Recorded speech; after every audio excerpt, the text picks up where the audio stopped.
Some viewers may find the following video disturbing. Viewer discretion is advised.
Do you believe in God?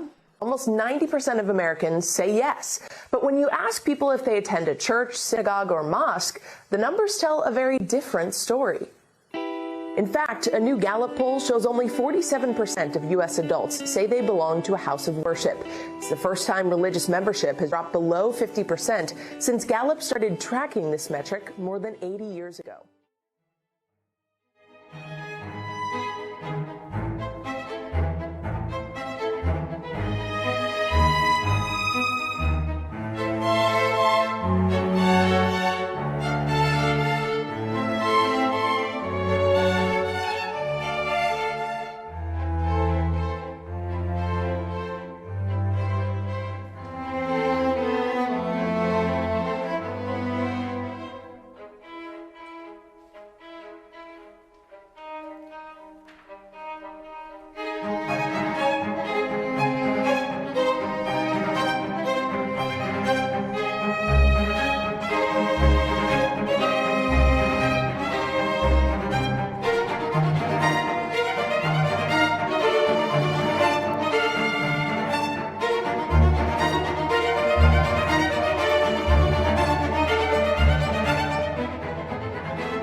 heating up over whether or not Texas children should be allowed in drag events. It comes after Dallas bar Mr. Mister promoted their Saturday afternoon event as a family-friendly version of their shows and appropriate for kids of all ages. Children were invited to walk down the walkway and dance on stage with performers. The organizers said it was meant to promote. Sticks and stones may break my bones, but words can never hurt me. That's an old saying some of us have heard for years. But are words truly that powerless? Today, if you are not careful, one wrong word or move could get you canceled. Merriam-Webster defines cancel culture as the practice or tendency of engaging in mass canceling as a way of disapproval and exerting social pressure. In other words, booted from success. Its origins may date back to this. We're told that we need to embrace it. We need to be enlightened with wokeness. But what if there was something dark behind it? Something dark and ancient. A mystery as old as the pagan gods of the pagan world. We are undergoing, I'm going to give you a little taste of this. We're undergoing a metamorphosis. A metamorphosis of paganization. The gospel, the word of God, the faith of God is being removed. But when we turn away from God, the only thing left, the only alternative is paganism, not neutrality, not even secularism.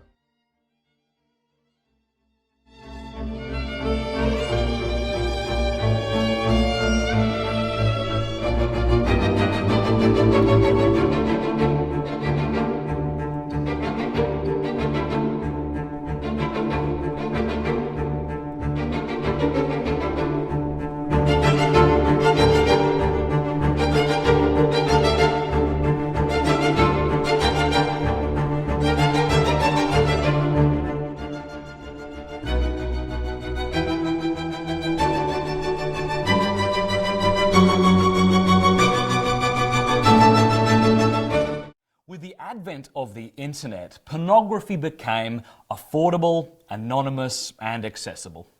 And with this affordability, anonymity, and accessibility, porn in the minds of many gained a greater acceptability. What we once called hardcore porn, we now call softcore porn.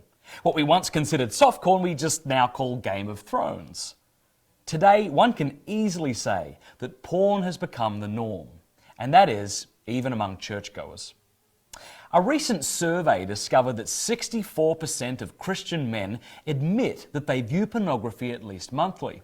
That percentage goes up to 77% when considering just millennials, those who are 18 to 30 years old. Among millennials, 36% say they view porn daily.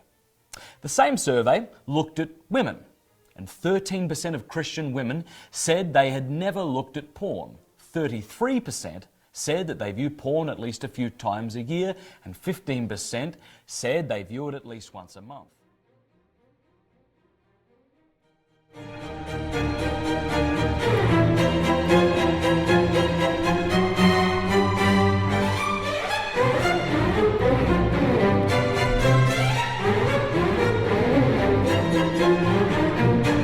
Talking about undermining God's plan as He has revealed it to us. We're replacing His authority with our own. If marriage is no longer between one man and one woman, are we open to the idea of polygamy? We disregard the heterosexual aspect, so why not the monogamous aspect too? If love is love, as we keep hearing, who's to say that 3 men loving each other is not more love than 2 men loving each other? Now you may be scratching your head and asking, just like I did, how do you take somebody from saying marriage is between a man and a woman and states must respect that? Why do we need a constitutional amendment? Marriage is between a man and a woman. What's the game going on here? To saying same-sex marriage must be recognized as legal in every state in the nation. there's going to be a time in this country when Christians will not be able to do or say anything without being persecuted. And on Tuesday, December 13th, 2022, the President of the United States may have set in motion everything for that to happen. Today's a good day. Today, America takes a vital step toward equality, toward liberty and justice, not just for some, but for everyone. Everyone. Toward creating a nation where decency, dignity, and love are recognized, honored, and protected. I'm not so sure what's so good about a day where the president and his entire administration went on to redefine marriage, the very thing that makes up the fabric of our society and any civilization for that matter. I'm sorry to break it to you, Mr. President, that was not a good day. That was so far away from being a good day. That was a very, very bad day. A day of grief, a day of judgment. However, thousands of invited guests were gathered at the White House where the president signed what he called Respect for Marriage Act. Today, I sign the Respect for Marriage Act into law. Deciding whether to marry, who to marry, is one of the most profound decisions a person can make. How do you call it Respect for Marriage Act when you actually take marriage and decimated its true definition, which is the union between a man and a woman, and turned it into something entirely and completely different?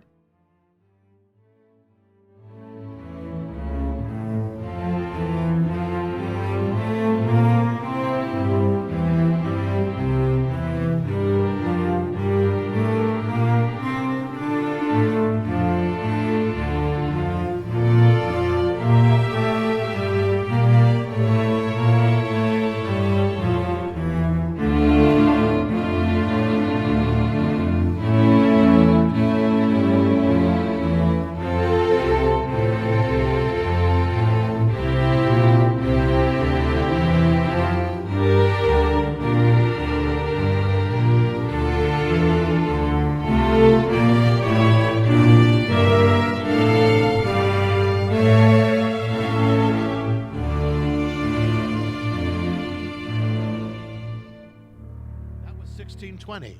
10 years later came another great movement. It's called a Puritan Exodus from Europe. The man who led it his name was John Winthrop. On March 23rd, 1630, they set out, about 1,000 of them, in ships led by John Winthrop in the ship, the Arbella. While aboard the ship, he wrote down the vision for the new civilization that would be known as America. He said this: "We are a company professing ourselves fellow members of Christ, Messiah, knit together by this bond of love. There stands between us this cause between God and us. We are entered into covenant with him for this work." And he wrote, "We must consider that we shall be as a city on a hill. The eyes of all peoples are upon us. A city on a hill." This is the most lasting symbol of America, not the bald eagle, not the flag, that has ever been given. Now, of course, America falls and has sin and all those things as well, but it's unique in that it was founded with this radical vision that it would be as if it was a nation, a civilization of disciples.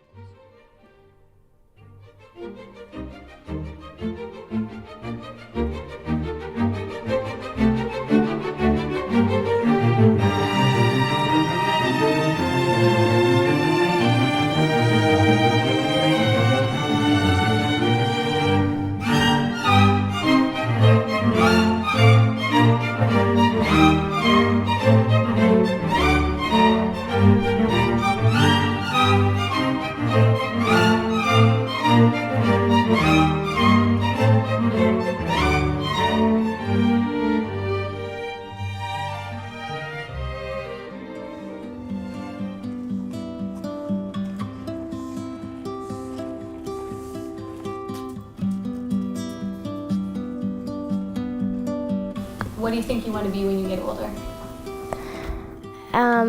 I think I'm gonna take some medicine so I can kind of like transform into a boy, get surgery. Yeah. Okay. You think that you want to do that when you get older? I think I do. Since she was just 2 years old, Lily Nichols has known that she's different to other girls.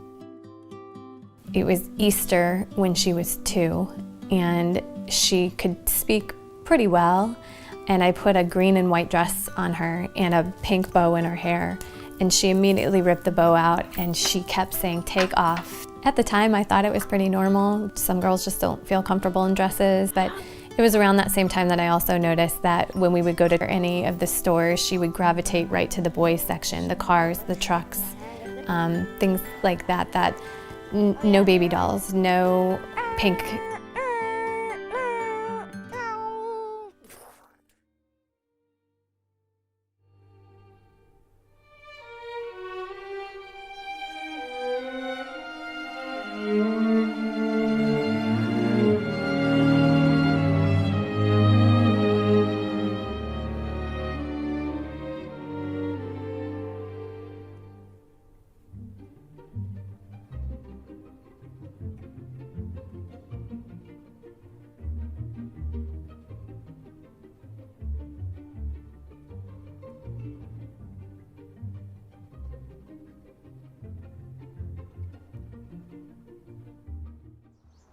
It's a beautiful day here at the state capitol. Great day to be a Satanist. I believe it, and I'm very excited about it. This makes life fun. State officials have put up a 10 Commandments monument on government property. Satanists are demanding equal rights. I am a tax-paying member of Arkansas, and I don't want that there. They just want to irritate. The Satanic Temple says, and you also need to put up our monument to Satanism. As a Satanist, I believe that confronting injustice is an expression of one's satanic faith. You see Christian theocracy just creeping itself into our government, and it is our duty to stand up to this. We want people to evaluate the United States being a Christian nation. It's not. Sue Missouri. If we're being sued by the Satanic Temple, we gotta be doing something right. Hail Satan. Hail Satan. Hail Satan. Hail Satan. That mystery. Western civilization was once pagan. Then it was transformed by the gospel. But what happens if it turns away from God? There's no middle ground. What's happening to America, what we've been living through for over half a century, is the phenomenon of paganization. When you look at every transformation that's overtaken America in the realm of values, morality, spirituality, sexuality, it's all gone in one direction. The direction isn't progressive or enlightened or woke. It's pagan. America is in metamorphosis, transforming from a Christian civilization into a pagan one.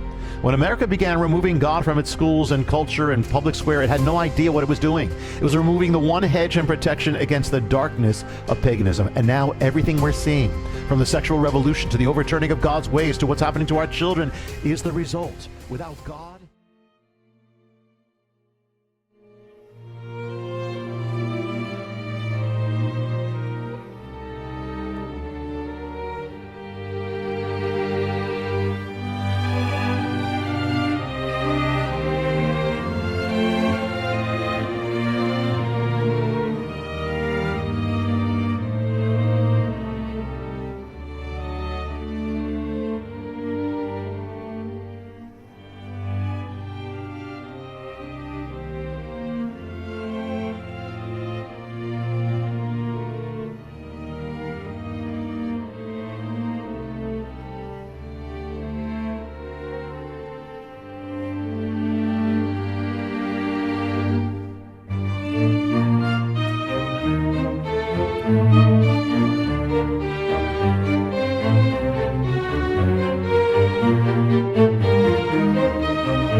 Do you know when the U.S. was founded?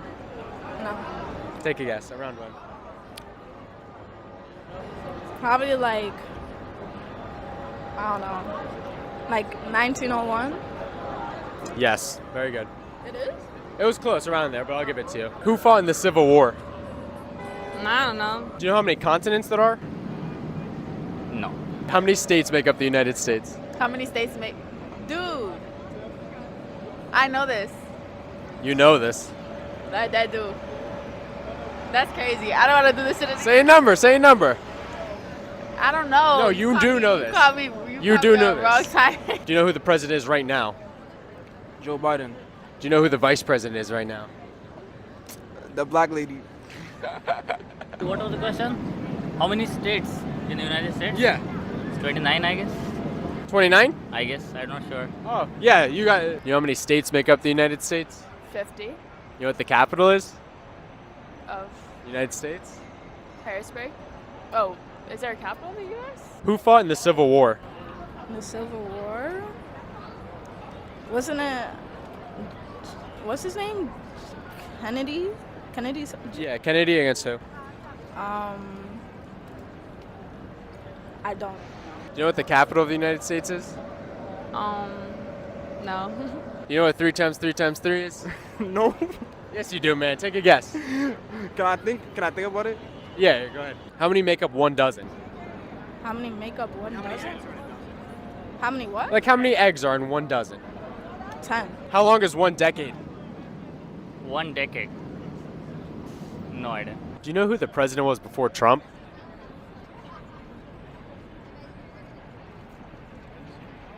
No. Who's the president of the United States?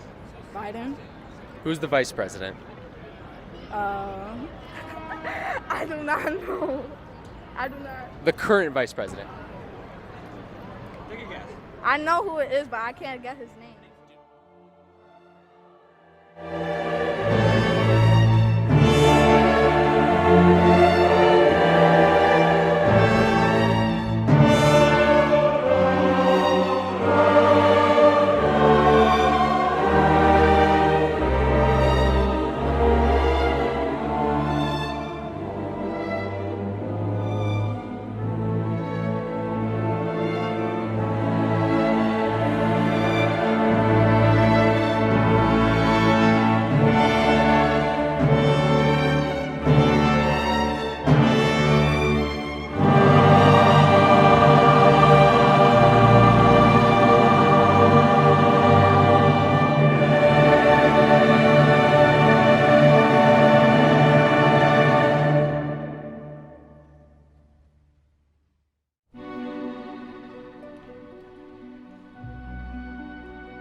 When an unclean spirit goes out of a man, he goes through dry places, seeking rest, and finds none.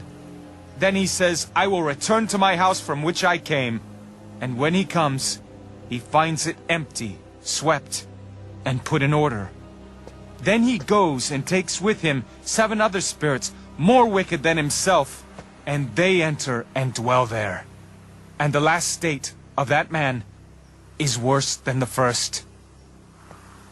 So shall it also be with this wicked generation.